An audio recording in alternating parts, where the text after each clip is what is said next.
As good morning, the United States is set to unleash new economic sanctions against Iran to put fresh pressure on the regime in Tehran. U.S. Treasury Secretary Scott Bessent on Sunday wrote in the Financial Times, President Donald Trump and the overwhelming might of our military have significantly dismantled Iran's military capabilities and weakened its nuclear program. Now we are entering the end game. At dawn begins an economic D-Day, the single greatest financial offensive ever marshaled against an adversary. The economic pressure comes as the Iranian rial crossed 2 million to $1, a historic low for the country's currency. The head of Iran's Supreme National Security Council responded on X, saying if the economic war continues, not a single drop of oil will be exported, neither through the Strait of Hormuz nor from anywhere in the Persian Gulf. Iran will regard any country's participation in or support for America's economic war against the Iranian people as an act of war. Despite this statement, reports do indicate that crossings through the Strait of Hormuz are up 400% over the last 2 weeks. The United States is overseeing vessels out of the Persian Gulf through a safer southern passage. The passage allows for millions of barrels of crude oil to be exported each day. Still, the Iranians remain defiant. The fact that the United States has once again moved from military threats, saying that it will strike and so on, to reviving its old plans shows that they are truly desperate and have no solution when it comes to the great Iranian nation. Therefore, they keep bringing their old plans back onto the scene.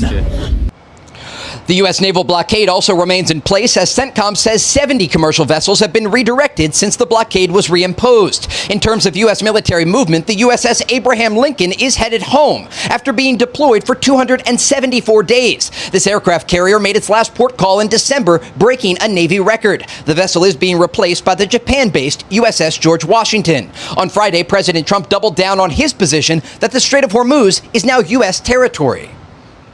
They'll never have a nuclear weapon. They want to make a deal so badly. We don't even know if we want, because I view the Strait of Hormuz as an American territory right now. It's an American territory.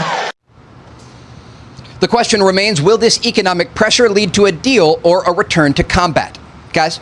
Trey, just cue, here we go, delay a game. Pakistan says, I've been talking to Iran, and they're really serious this time. You know they're going to call the president. They're going to say, look, you got their attention. Please hold off. We've seen this dance now for 6 months. Do you think they will be successful in delaying what's going to be announced at 2 o'clock Eastern today?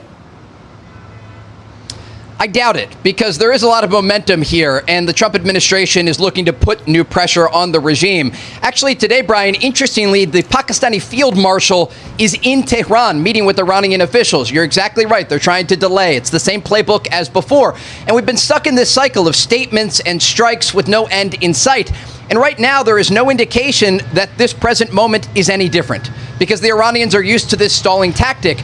And we have to look at the reality on the ground. There are still threats against vessels in the Strait.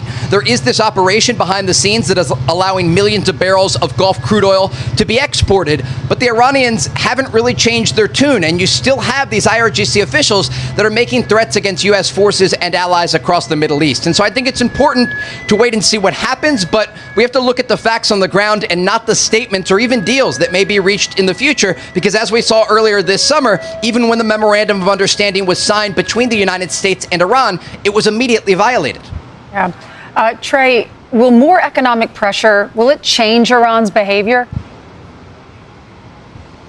The hope here for the United States and Israel is that long-term it will. And we are starting to see, according to regional intelligence sources, clear indications inside of Iran that they are feeling this economic pressure, because you have the U.S. naval blockade, and it is not allowing the Iranians to export their critical oil. That is how they prop up their economy. And they have very few options in terms of stabilizing their currency. And that is why it's currently at a historic low, 2 million rial to $1. And there are efforts underway to try and ensure that these economic measures are not affecting the Iranian people directly. But the reality is they are facing pressure internally.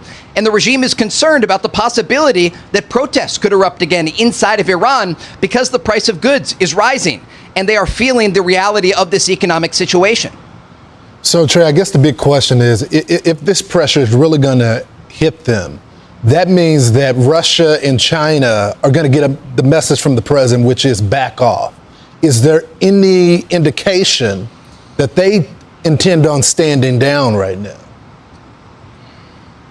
At this point, no, but it's very interesting because when we look back earlier this month, the president actually put out a post on Truth Social, and it was a message to countries around the world that if they support the Iranian economy or they try to skirt these economic sanctions to help officials in Tehran, that they will face economic consequences of their own. This has shifted now from kinetic action to economic warfare.